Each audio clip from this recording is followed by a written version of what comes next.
Hello. Congratulations. All right, we are now joined by our race winner, Tyler Reddick, driver of the number 45 McDonald's Toyota. This is Tyler's second win of the season, moves him into the points lead by 10 points, I believe for the first time in your career. If you can just take us through that race today and that big win. I don't know if it really counts, but I think when I won, was that the first or second duel that I was in? Whatever. I don't know. It was a pretty chaotic race for us going into the night. We had a bad restart and just didn't really know where we were going to stack up. But I think we had a good sense of direction of what we need to do. Going into today's race, the first time we came to what our plan was going to be coming down pit road for the first time. So I think we just made good adjustments on our car all day. It wasn't really a smooth day. We made some mistakes on pit road, and it put us in a bad spot going into stage 3, but it put us right behind the wreck, which was I don't know, just luck, I guess. So we had some good restarts after that and just kept passing cars and getting closer to the front. And obviously we had to take a little more fuel than the 9 and some of those guys, and we just had to go up there and pass them back. So all in all, it was a great day. I didn't know how it was going to shake out with a caution to 6 to go. Was hoping to just maintain control. We didn't. And then we just got a really good push from Ty on the last restart and propelled us back into the lead. Awesome. Thank you. We'll go to media questions. Please raise your hand. We'll bring you a wireless mic. We'll start with Jeff, Bob, Dustin. Are you and Jordan on talking terms? I think so. I think we're good. You think you're good? Is he here? No, he's not. He's not? Okay. I was worried. I mean, that episode, I was like, damn, you guys are really not happy with each other. You were very confused, and then he got really butthurt when you thought he was absolutely crazy, which I think 90% of America thought he was crazy. So, Thank you for being on my side. I appreciate that. Yeah, absolutely. Is your mentality? It's easy from an outside perspective to be like, man, Tyler Reddick, he's been fast, and he's had a chance to win, but now he's putting it together. Now he's getting the finishes. Now he's not, doing anything. He's taking what it gives him. You know what I mean? Is that the case? Like, has your mentality changed, or is this just circumstances that have allowed you guys to capitalize on your speed? I think it does change a little bit. I think back to when I was in the 19 at BKR, racing against Eric Jones, and we were trying to, and that was the old school format back then. It was just kind of about having solid finishes. Don't take yourself out of the, one spot's not make or break. You got to think long term. It's a season-long points battle. And when I feel like I'm in that position where I have to think about, points and be a little smart, I think it's a good thing for me because I like to be at 105% or 110%. So it pulls me back a little bit. And, in the beginning of the race, I want to be more aggressive, but I'm like, man, I think I'm a little loose. And, because of thinking of points, I pull it back a little bit. I'm like, yeah, let's tighten it up a little bit if we get an opportunity next time we pit, which ended up being today, the first time we hit pit road and just woke our car up. It's a fine line with this car trying to understand what the balance is going to have. Sometimes if you got a little bit of wiggling in the back of this car, it doesn't necessarily mean you're loose. It might just be bumps or something else, and we got it right today. We need to be a little bit tighter, and our balance was better. But I do feel like whether it was that year I mentioned or, was when I was in the 2 car racing against the 20 and the 00 for the regular season championship, just trying to think of big picture has been good for me.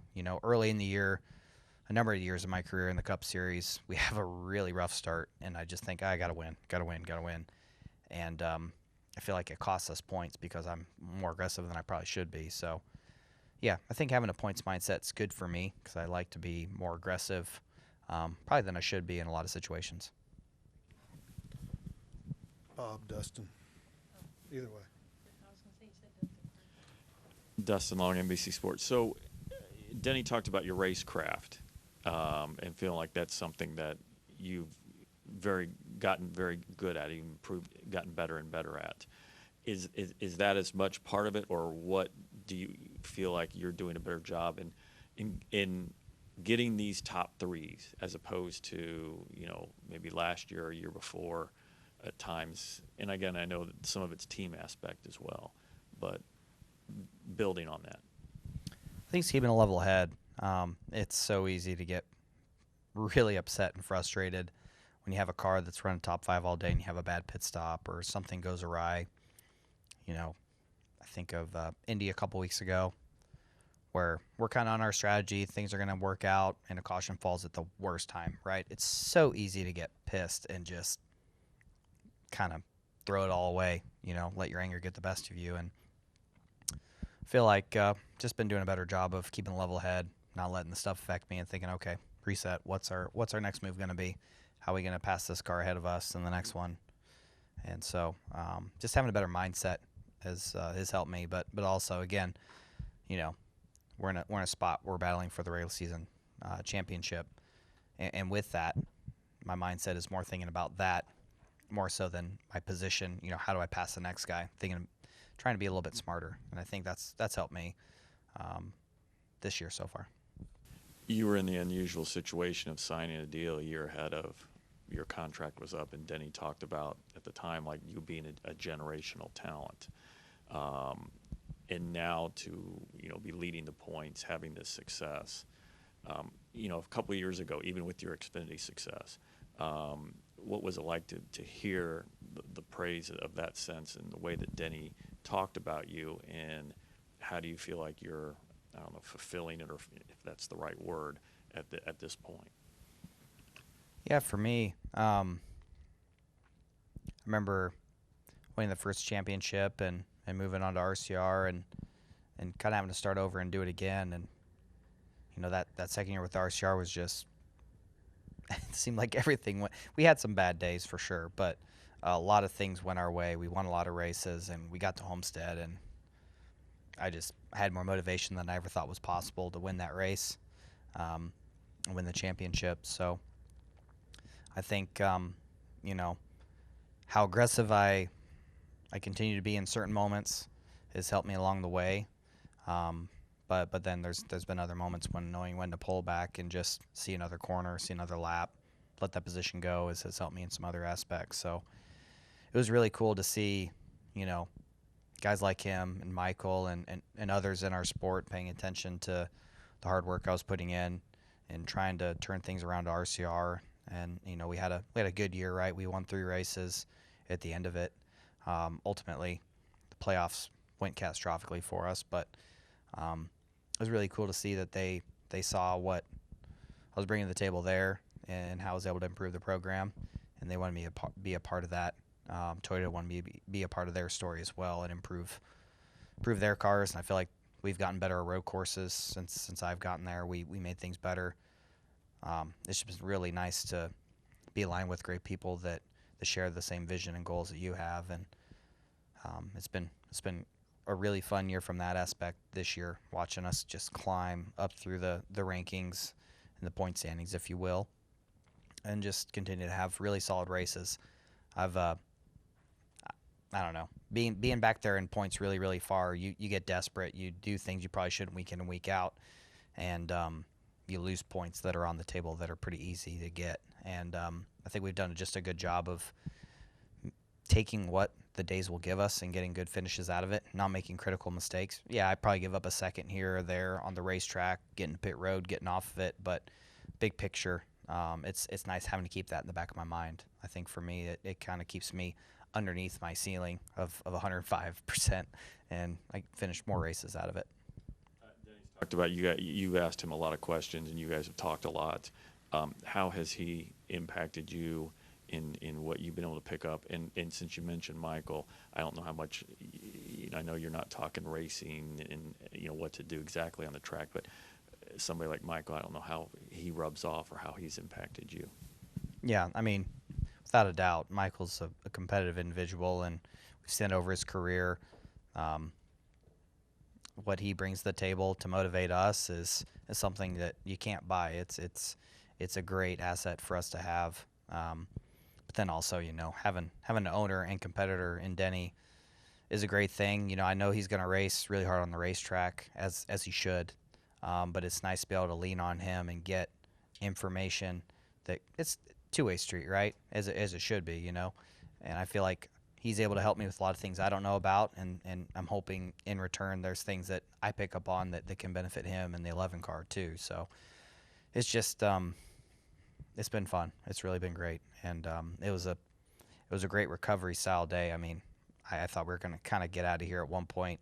Best case, 40 points, somewhere in the top 10, and for us to rebound like we did, win the race, and get the points that we did was icing on the cake. Bob. Bob Fox Sports. What does it mean to, or what does it do for you to win a race where you lost the lead, you kind of a questionable caution, lose the lead, and you don't want to start at the inside because you feel like you're not good at the inside, and you still end up winning? Well, that's why I have a great team around me, right? I was selling myself short a little bit. I think to start this race or get it back going, I was behind the 48. It really cost me and Alex a bunch of spots trying to go bottom of 3, and we both went way back. So that was in my mind, and then I just didn't feel like I had good restarts on the bottom on Sunday, and the first couple on Monday. So today, I was trying to think big picture a little bit too much in that moment. But ultimately, if Billy and Nick are going to tell me, hey, regardless, you need to take the bottom if it's there, I'm going to listen to it, and I'm going to think of how I can do the best job to get the lead back. And Ty played a huge role in that, giving me a really good push. He got me just ahead enough to where I was able to clear the 24, and the rest is history. Steve Schweitzer with Alaska Press. Ty, do you is it fair to say that without the push from Ty that you probably wouldn't have been able to pass the 24? Third, second, third, fourth. Yeah, very fair. Do you know, was there any communication between your team and the 54 team on where to line up at the end? No, I didn't know where it was going to work out. You always hope it's a teammate pushing you because things just match up better. The bodies match up. The way the engine makes power, all those things work a little bit better. Obviously, if it would have been the 6, I feel like Brad's always been a really good pusher. He's really good at understanding how this stuff works as well.